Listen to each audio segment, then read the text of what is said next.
talk about how China is buying up U.S. farmland. This is very, very important because we have a very aggressive country, a communist country that is, I'm pretty sure, bent on, they want to dominate the world. I mean, they're a communist nation. They want to dominate the world. And what they have been doing here in America for a while now is buying up farmland. Here's Virginia Governor Glenn Youngkin saying he's going to take a stand and stop China from buying farmland in the U.S. Watch this. What we've seen is the CCP and the Chinese government become much more aggressive about progressing their strategy, which is to dominate the world. Let's just be clear.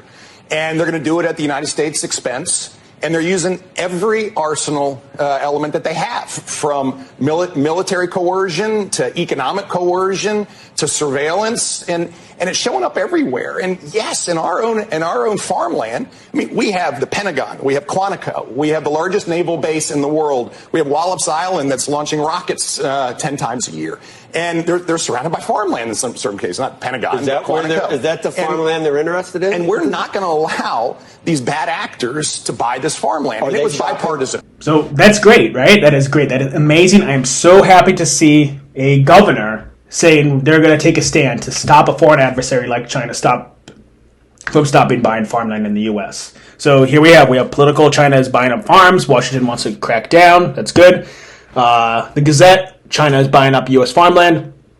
Iowa's Ashley Hinson wants to crack down. Here's CNBC. Chinese company's purchase of North Dakota farmland raises national security concerns in Washington, D.C.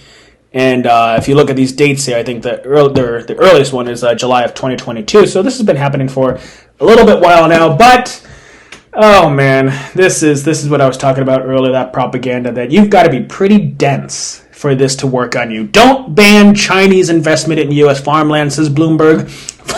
I cannot say this with a straight face. Foreign ownership raises legitimate fears, but national food security is enhanced by outsiders who seek economic opportunity in rural areas.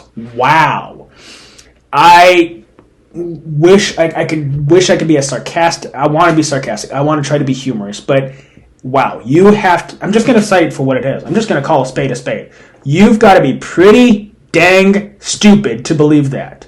If you read that and you're like, oh, China needs to buy farmland in the U.S.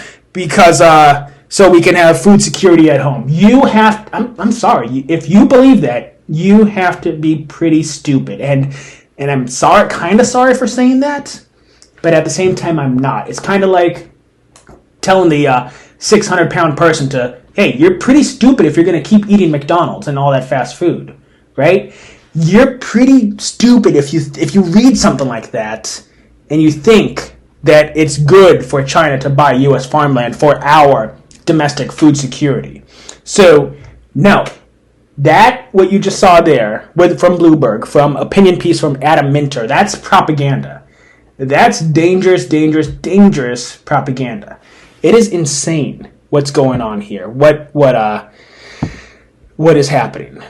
We have a legitimate foreign adversary that is buying up farmland domestically, and we have a piece from Bloomberg that says, no big deal. Not only no big deal, but it's a good thing.